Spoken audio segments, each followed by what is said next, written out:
ਮਸਜਿਦ ਇੱਕ ਅੱਲਾਹ ਤਾਲਾ ਦਾ ਘਰ ਹੈ ਔਰ ਐਸਾ ਘਰ ਹੈ ਕਿ ਜਿਹਦੇ ਵਿੱਚ ਅਮੀਰ ਹੁੰਦੇ ਨੇ, ਬਾਹਰ ਗਰੀਬ ਦਰਵਾਜ਼ੇ ਅੱਗੇ ਖੜਾ ਮੰਗਣ ਡਿਆ ਹੁੰਦਾ।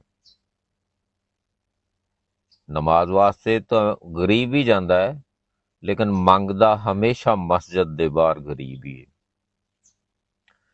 ਸ਼ਰਾਬ ਵੇਚਣ ਵਾਲਾ ਕਿਤੇ ਨਹੀਂ ਜਾਂਦਾ, ਸ਼ਰਾਬ ਵੇਚਣ ਵਾਲਾ ਕਿਤੇ ਨਹੀਂ ਜਾਂਦਾ, ਦੁੱਧ ਵੇਚਣ ਵਾਲੇ ਨੂੰ ਘਰ ਘਰ ਜਾਣਾ ਪੈਂਦਾ। ਪਾਜ਼ੇਬ ਹਜ਼ਾਰਾਂ ਰੁਪਈਆਂ ਦੀ ਆਉਂਦੀ ਹੈ, ਲੇਕਿਨ ਪਾਈ ਉਹ ਪੈਰ ਦੇ ਵਿੱਚ ਜਾਂਦੀ ਹੈ, ਜਦਕਿ ਬਿੰਦੀਆਂ 1 ਰੁਪਏ ਦੀ ਆਉਂਦੀ ਹੈ ਔਰ ਉਹ ਮੱਥੇ ਦੇ ਉੱਤੇ ਲਾਈ ਜਾਂਦੀ ਹੈ। ਇਹ ਹੁੰਦੀ ਹੈ ਕਿਸਮਤ।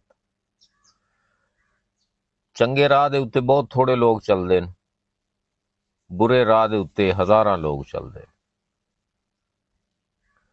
ਉਮਰ ਭਰ ਤਸਵੀਰ ਦਾ ਵਜ਼ਨ ਕਿੱਲ ਚੁੱਕਦਾ ਹੈ ਤੇ ਲੋਕ ਤਾਰੀਫ ਤਸਵੀਰ ਦੀ ਕਰਦੇ ਨੇ,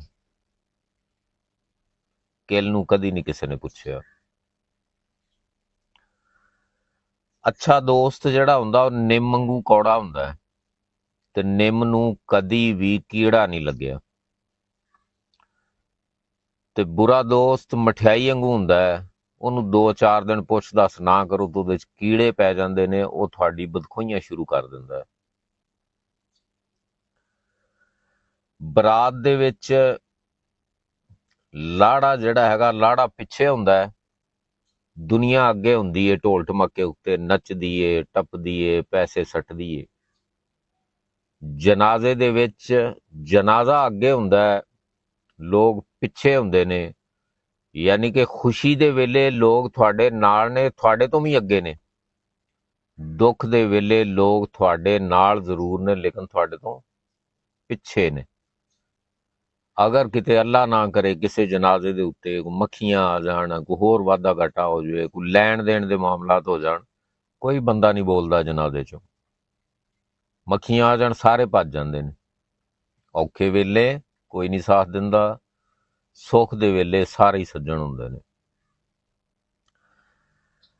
ਮੋਮਬੱਤੀ ਬਾਲ ਕੇ ਅਸੀਂ ਮੁਰਦੇ ਜਿਹੜੇ ਹੈਗੇ ਨੇ, ਮੁਰਦਿਆਂ ਨੂੰ ਯਾਦ ਕਰਨੇ ਆ।